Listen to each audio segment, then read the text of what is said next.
नमस्कार। मैं हूं विक्रांत यादव और आप देख रहे हैं आपका अपना चैनल दास स्वतंत्र। सर, थोड़ी सी बात इकोनॉमिक्स पर और अर्थव्यवस्था पर भी जरूर करना चाहूंगा कि सुरजीत भल्ला साहब जो प्रधानमंत्री की आर्थिक सलाहकार परिषद के सदस्य थे, उसके बाद सर अरविंद सुब्रमण्यम वो भी प्रधानमंत्री जी के मुख्य आर्थिक सलाहकार रहे। उसके बाद सर संजय बारू साहब जो मनमोहन सिंह के मीडिया सलाहकार थे, लेकिन बाद में मोदी जी के बहुत तारीफ करने लगे थे, बहुत उनकी खुलकर तारीफ करते थे। लेकिन अब तीनों का एक एक करके इनके आर्टिकल आए जिसमें अर्थव्यवस्था को लेकर बड़ी चिंता जताई गई। तो अब ये जो मोदी जी के समर्थक वर्ग के भीतर हम्म। से बेचैनी आ रही है, तो ये लेकिन सरकार तो अभी भी उस तरीके से नहीं मान रही। किसी ने सरकार से आकर ये नहीं कहा कि अर्थव्यवस्था की स्थिति इतनी खराब है, लेकिन इनके बयानों से, इनके आर्टिकल्स को पढ़कर तो लगता है कि स्थिति उससे ज्यादा खराब होने जा रही है जितना हम और आप सोच पा रहे हैं।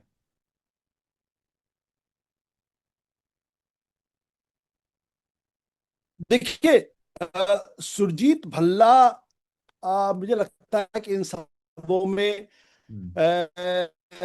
उनका नरेंद्र मोदी के मुख्य चीफ इकोनॉमिक एडवाइजर थे। हम्म। लेकिन बाद में उनका मोह भंग हो गया, फिर वो हाँ। छोड़ के चले गए।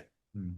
और वो लगातार सरकार के खिलाफ लिख रहे हैं, सरकार लगातार सरकार की आर्थिक नीतियों की वो आलोचना कर रहे हैं। उन्होंने तो यहां तक लिख दिया था इंडियन एक्सप्रेस में और कई और अखबारों में कि इस वक्त जो सरकार जो डेटा दे रही है, दरअसल वो भी अंतर्राष्ट्रीय स्तर पर बहुत एक्सेप्टेबल नहीं है। यानी जो डेटा, जीडीपी का डेटा या एक्सपोर्ट इंपोर्ट का डेटा या आर्थिक स्तर जितने डेटा दिए जाते हैं, उनकी क्रेडिबिलिटी आज की तारीख में संदिग्ध है। हम्म। ये उन्होंने स्पष्ट तौर पे लिखा। और इस बात की पुष्टि आईएमएफ ने भी की, जब उन्होंने भारत के जो इकोनॉमिक डेटा था उसको बी कैटेगरी से हटा के सी कैटेगरी में डाल दिया था। यानी उस पर संदेह था, कंसर्न्स थे। लेकिन मैं सुरजीत भल्ला की बात को इंपॉर्टेंट मानता हूं, क्योंकि सुरजीत भल्ला वो शख्स थे जो इकोनॉमिक एडवाइजरी काउंसिल में थे। हाँ। साथ ही साथ उनको आईएमएफ का एग्जीक्यूटिव डायरेक्टर बनाया गया था। हम्म। और वो लगातार सरकार के पक्ष में लिखते रहे। हम्म। अब सुरजीत भल्ला ने जो इंडियन एक्सप्रेस में जो इंटरव्यू जो लेख लिखा, और जो कई टीवी चैनल्स पर उन्होंने जो इंटरव्यूज दिए, उसमें जो बातें कह रहे हैं वो बहुत ही गजब की बातें हैं। जैसे वो ये कह रहे हैं कि हम, भारत सरकार का दावा ये है कि हम जीडीपी के टर्म्स में इस वक्त दुनिया की फास्टेस्ट ग्रोइंग इकोनॉमी है। वो क्या कहते हैं कि India ranks in terms of GDP growth is ninth. हम्म।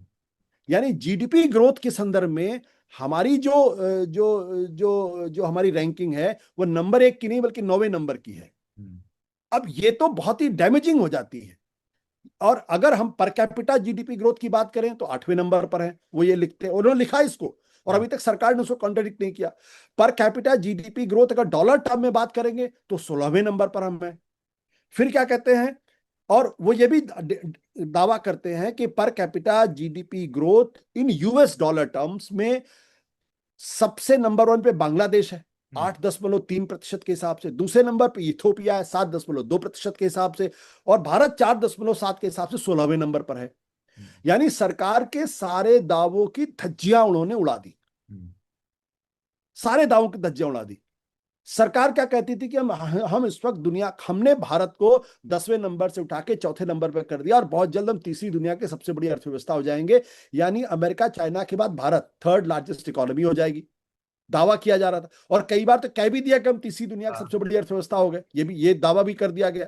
हम्म। ठीक है, आज की तारीख में कहा है, हम चौथे से खटक के छठे नंबर पे आ गए हैं। हम्म। यानी America, China, Germany, Britain, Japan, और उसके बाद भारत छठे नंबर पर हम आ गए हैं आज की तारीख में। और आपने आखिरी बार वो नारा कब सुना होगा, 5 ट्रिलियन इकोनॉमी? मुझे तो ध्यान अब नहीं तो पड़ बंद रहा। हो गया। अब सरकार की तरफ से 5 ट्रिलियन इकोनॉमी का नारा नहीं दिया जाता। हाँ। अब तो नहीं नारा दिया जाता, ठीक है ना? तो क्यों ये नारा नहीं दिया जाता? इसलिए यह नारा नहीं दिया जाता क्योंकि वाकई में भारत की आर्थिक स्थिति अच्छी नहीं है। और इसके लिए भारत भाजपा के तमाम प्रवक्ताओं पर आप बिल्कुल यकीन मत करिए। हम्म। लेकिन हमें इस देश के प्रधानमंत्री पर तो यकीन करना होगा ना, जब वो खुद कहते हैं कि भाई अब ऑस्टेरिटी मेजर्स लीजिए, अपनी गाड़ी में मत चलिए, सार्वजनिक परिवहन का इस्तेमाल करिए, वर्क फ्रॉम होम करिए, किसान फर्टिलाइजर्स को कम करके 50% का उसका कंजम्पशन कर दें। तो इसका मतलब प्रधानमंत्री जी मान रहे हैं ना कि देश के अंदर संकट है।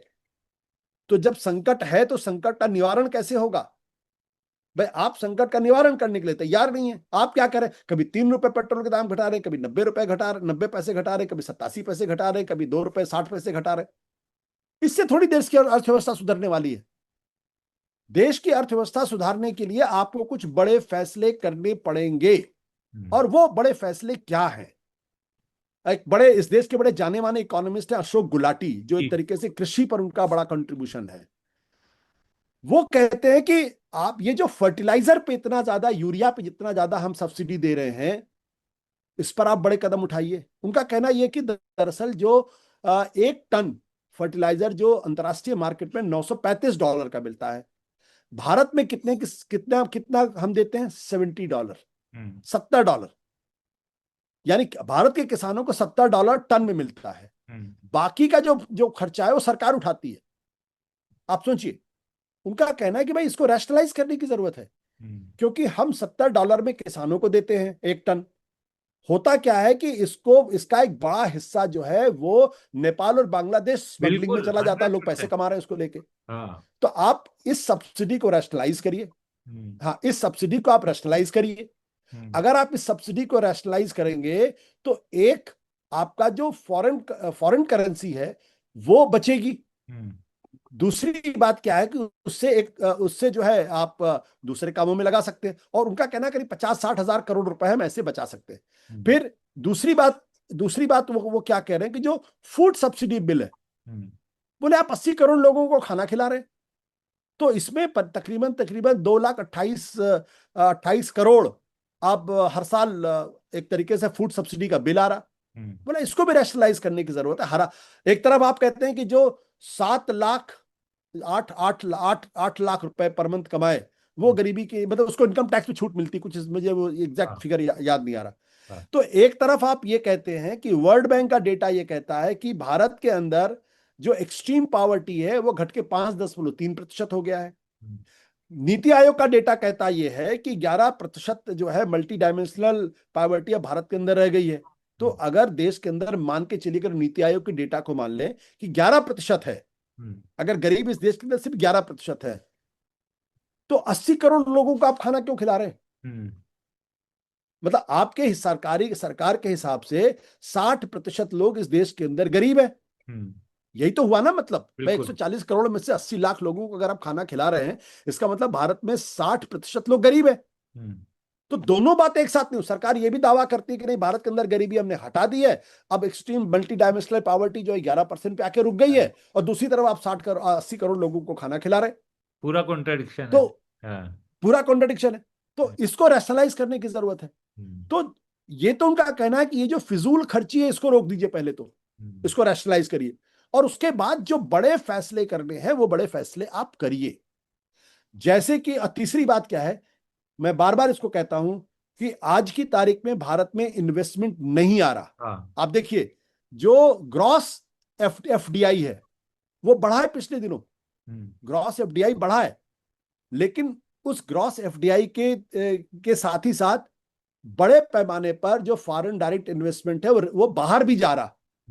तो जो टोटल नेट एफडीआई है वो $7 बिलियन का रह जाता है। तो $7 बिलियन पे अब वही है ना, नंगा नहाए क्या निचोड़े क्या उसमें। तो आप बड़े बड़े दावे करते हैं रिकॉर्ड हमारे एफडीआई आया, लेकिन ये नहीं बताते कि इस दौरान कितना पैसा बाहर चला गया। तो नेट आपको फायदा क्या हुआ? $7 बिलियन का ही तो आपके पास हुआ ना। तो अगर $7 बिलियन का हुआ है तो इसके लिए आपको भारतीय इकोनॉमी को, भारत के स्टॉक मार्केट को अट्रैक्टिव बनाने के लिए जो बड़े कदम उठाने चाहिए वो आप क्यों नहीं उठाते हो? और उसका एक सबसे बड़ा कारण यह है क्योंकि जो ग्लोबल इन्वेस्टर्स हैं उनको यह लगता है कि इस देश के अंदर लेवल प्लेइंग फील्ड नहीं है।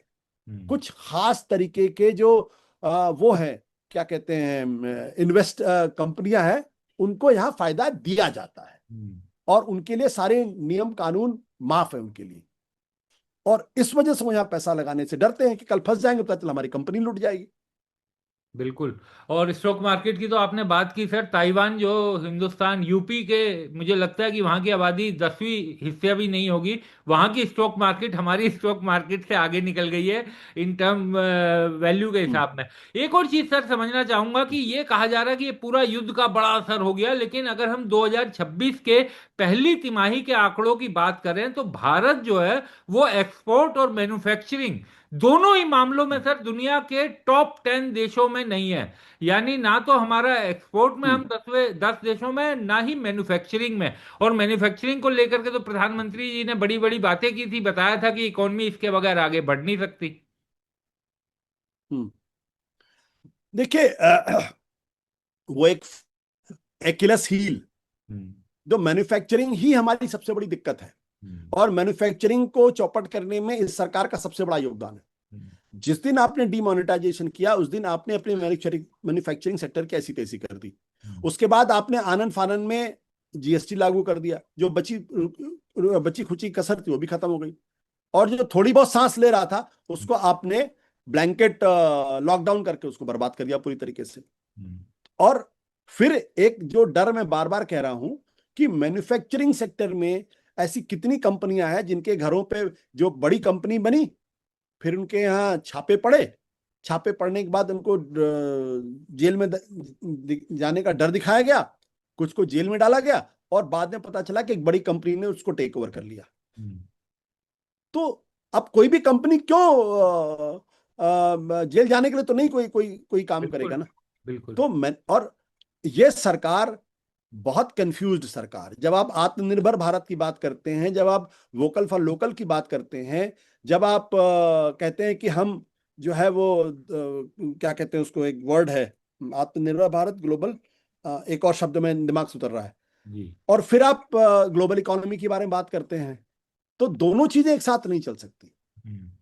आप जो है दोनों चीजें एक साथ नहीं चला सकते। आप खुलकर कहिए कि हम अब जो है वो कैपिटल क्या कहते हैं वो मार्केट इकोनॉमी है, और मार्केट इकोनॉमी के जो कुछ भी नियम कानून है उसके हिसाब से उसके हम काम हिसाब से। करेंगे, हम्म। उसके हिसाब से काम करेंगे। और यहाँ की कंपनियों को खुली छूट दीजिए, लेवल प्लेइंग फील्ड बनाइए, रेगुलेटर्स को जिम्मेदार बनाइए, जो कंपनी गलत कर रही है उसको जेल भेजिए, जो कंपनी अच्छा कर रही है उसको आगे बढ़ाइए। हम्म। आज ही देखिए खबर आई है कि दुनिया के 10 बड़ी अमेरिकन कंपनीज, हम्म। जो $4 ट्रिलियन की कंपनी है माइक्रोसॉफ्ट, जो जो और जो एप्पल, उसको क्या बोलते हैं उसको, गूगल, हम्म। $3 ट्रिलियन की इकोनॉमी है। और भाई एक और कंपनी $1 ट्रिलियन की, माइक्रॉन, तीनों के सीईओ हिंदुस्तानी है, हम्म। सुंदर पिचाई, सत्या नडेला और मेहरोत्रा। हम्म। तो अमेरिका की बड़ी से बड़ी कंपनियां भारतीय चला रहे हैं, और हमारे अपने देश के अंदर वो वैसे मौके नहीं मिल रहे। हाँ। तो इसको भी तो समझना पड़ेगा ना। जब आप लेवल प्लेइंग फील्ड करेंगे, जब आप कहेंगे कि प्रतिभा के हिसाब से हर आदमी को मौका मिलेगा और उसको कोई पीछे नहीं खींचेगा, हम्म। तो ये बहुत सारी दिक्कतें हैं। जहां एक कंपनी को आप बढ़ाने के पीछे सारी सरकार लग जाएगी, तो फिर बाकी कंपनियां भागेंगी। और तीसरी बात क्या है कि सरकार के पास मैन्युफैक्चरिंग सेक्टर को आगे बढ़ाने का कोई ब्लूप्रिंट नहीं है। सर एक अंतिम सवाल और पूछूंगा आपसे कि लंदन स्कूल ऑफ इकोनॉमिक्स की प्रोफेसर मुकुलिका बनर्जी ने एक रिपोर्ट में कहा है कि भारत में जो गरीब हैं वो अमीरों की तुलना में ज्यादा टैक्स भरते हैं, क्योंकि उनका ये कहना है कि जीएसटी जैसे जो टैक्स हैं वो सब पे एक जैसे बराबर लगते हैं। हम्म। तो जो आदमी रिक्शा चला रहा है, जो आदमी ठेला चला रहा है, वो भी उतना ही जीएसटी दे रहा है जितना देश के टॉप 1% लोग जो हैं वो दे रहे हैं। और दूसरा सर, इस तरह की चर्चा भी अब शुरू होने लगी है कि जो मोपेड चलाता है उसको भी पेट्रोल उसी दाम पर मिलता है, और जो मर्सिडीज चलाता है उसको भी उसी दाम पर चलता है। तो कुछ ऐसी रैशनिंग या कुछ ऐसा तरीका निकाला जाए कि जो कम कमाता है उससे कम टैक्स लिया जाए, जो ज्यादा कमाता है उससे ज्यादा टैक्स लिया जाए। देखिए, ये कोई सरकार नहीं कर सकती ये काम, क्योंकि जो जिसके पास लाखों करोड़ों रुपए हैं, उसको ये मालूम है कि टैक्स की चोरी कैसे की जाती है। बेचारा मरता तो गरीब आदमी ही है। बिल्कुल। भाई हम एक बहुत बड़े से चार्टर्ड अकाउंटेंट को हायर कर लेंगे, वो हमको 10 तरीके बता देगा कैसे आपको टैक्स चोरी करनी है, कैसे आपको टैक्स बचाना है। तो जो उन्होंने कहा, ये बड़ा आदर्शवादी स्थिति है, लेकिन क्या हकीकत में क्या यह लागू होगा, मुझे इस पे संदेह है। हाँ, ये बात सच है कि जो बेचारा 500 रुपये प्रति माह कमाता है, वो हर चीज पर टैक्स देता है, हम्म। हर चीज पर टैक्स देता है। शुक्रिया सर, आप हमारे साथ जुड़े, चर्चा में शामिल हुए। Thank you sir.